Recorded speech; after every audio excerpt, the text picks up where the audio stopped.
Thanks for joining us. I'm Marlin Bohling with you with a look at our ag commodity trade with a little extra help this time from our in-studio guest. Mr. Chris Swift joins us right now. He's with Swift Trading Incorporated in Good morning. Good morning. Yes, sir. All right, let's take a look at the grain trade while you're here. All right. It was kind of quiet on the open here. Let's take a look. We'll go to the corn board here. Well, Chris, we're starting to drift a little bit. We're going down 2 cents on that December corn. We're now at $3.89. All the deferred months, not quite that much to the downside. Let's take a look at our soybean market, and right now you have November down 1 3/4. We're at 9.32 1/4. Well, what happened here? We were at 9.40 for the high last night, so a bit of a turnaround there. In fact, if I remember right, Chris, I believe we started out that Globex trade about a nickel higher last night. What about on the wheat? Let's go to Chicago wheat, where we have the December contract now down 5 3/4 cents at 526.5. Now you compare that to where we had the high overnight, and that was at 5.35 even per bushel, so a big turnaround there.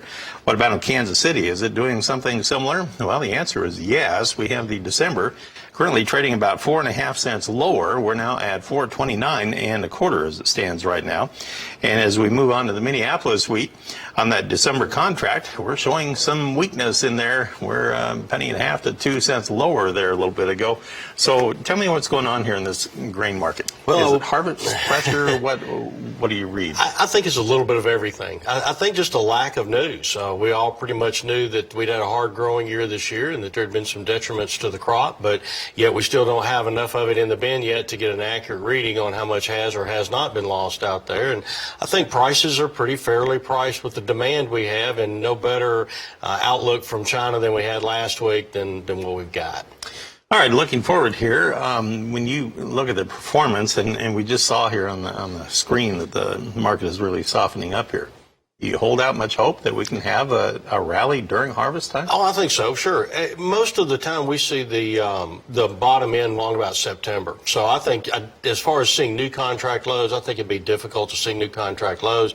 Whether we get a big rally out of it or not, I'm not real sure. But I think that as you finish, picking north, that you'll find more and more detriment has been done to the corn crop. And today with our crop progress report, maybe we'll see if USDA brings some of that damage into the report. What have you been hearing from the northern corn belt? Are they making much progress yet as far as harvest? I hear that very well drained land has done very good, and that land that has not been tiled or is not drained very well has very poor yields on it.